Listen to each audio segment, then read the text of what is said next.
Hello guys, it's me, Red David Dinosaur, and today with another car review from the Crew 2. And before you ask, yes, it's a Bugatti. And before you start with your in the comment section below saying, "Oh, you're gonna review the most overrated car brand in the planet," one of the basically the only car that only millionaires and trillionaires can get, and that is as heavy as a mountain. Yeah, okay, I get it. This is a Bugatti, but this is way before Bugatti turned into this basically this absolute craziness of 1,000 horsepower. Like this is something special. And before this is one of the most underrated cars from the 90s with the XJ220. Like yes, it's a Bugatti and it's underrated because you probably never heard of it. It's the Bugatti EB110 SuperSports. Because I'm gonna say why I never heard of this thing was, and since it's a Bugatti, what it is. Like hey, this basically was made by a man that wasn't happy with the car industry of basically supercar industry of the 90s. This man was Romano Artioli. Romano Artioli was a Italian businessman, fanatic of the pre-war Bugattis, and he wasn't happy to just get a Ferrari or a Lamborghini. He just decided to I'm gonna make my own car, my own vision of a supercar, and he decided to just rebrand and revive Bugatti with basically his own vision, and take that in mind that he was Italian, and Italy is basically like the mecca of the supercars, and they have their own language in car design. So when you see this EB110, it has a lot of like Italian stylish to it. So it's not like a Bayron that is basically focused on engineering. Same with the Chiron, and this is basically pure design. And this car just is a perfect representation of the night. Even when it has the interior that is kind of like dated, and even if the look kind of looks like also dated, but it's basically the representation of his vision of us, basically a hypercar. And this car, when it comes to performance, is not a joke either. Back in the 90s, it only has 600 horsepower. It's not a big of a deal. I know that is, oh yeah, normal Porsche GT 911 has that, or and yeah, or a GT3 RS or a Huracan or a Lamborghini Huracan or something like that. But back in the 90s, that was big. That was big numbers. Like back then was like the McLaren F1 had 640 designed by Gordon Murray, but that's another story for another day. So this car was something to respect from.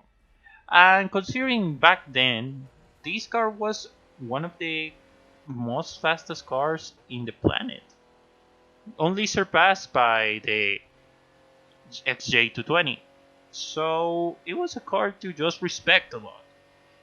Well, it comes to the engine, it's a V12, 4 turbos, and it's quite a complicated engine, but it sounds fantastic. It sounds completely different to the W16 that you usually know from, of course, the Veyron and the Chiron.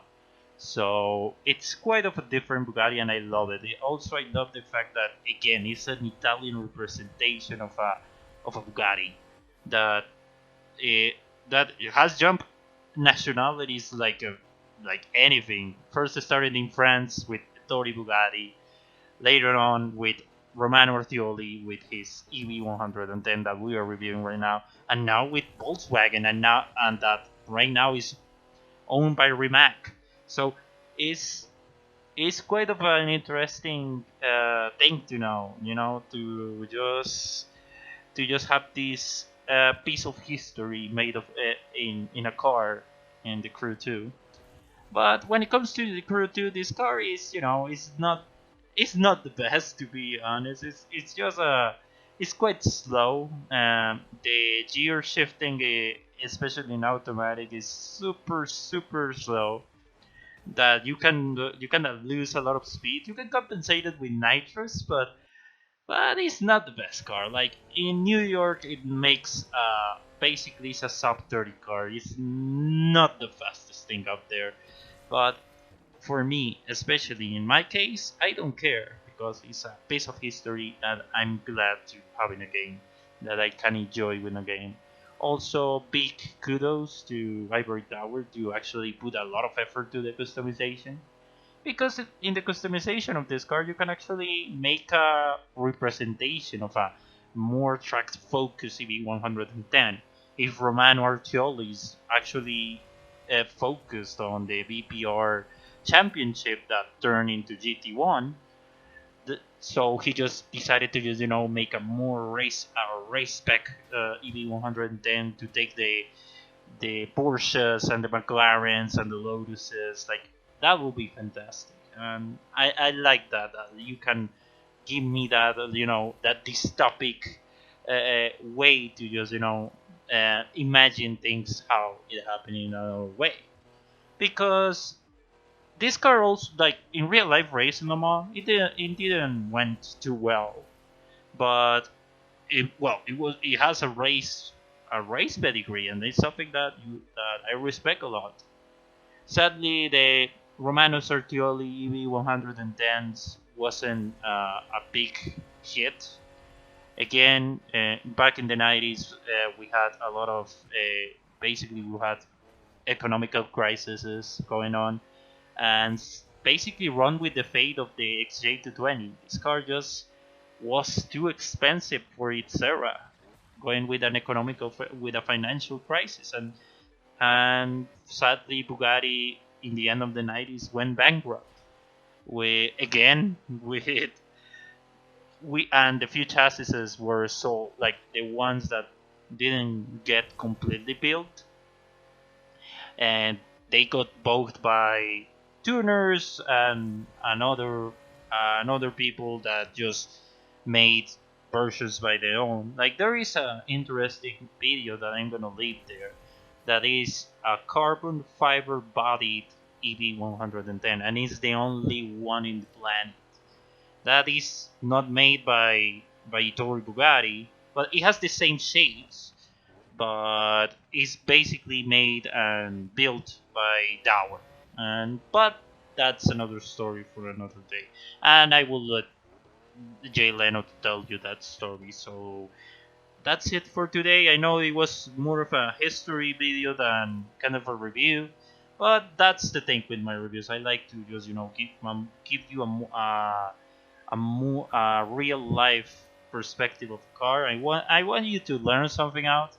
It just to take just basically grab it just out of curiosity, and that's something I like with my reviews, because tell you the story and all that. And this car has a lot of it. I love it. I love of it. So that's all for today. Thank you very much, guys. I see you on the next episode with the Bugatti Centio 10. That's gonna be the next one. Interesting car nonetheless, but we're gonna see it on the next one. So thank you very much, guys, and see you on the next one. Goodbye.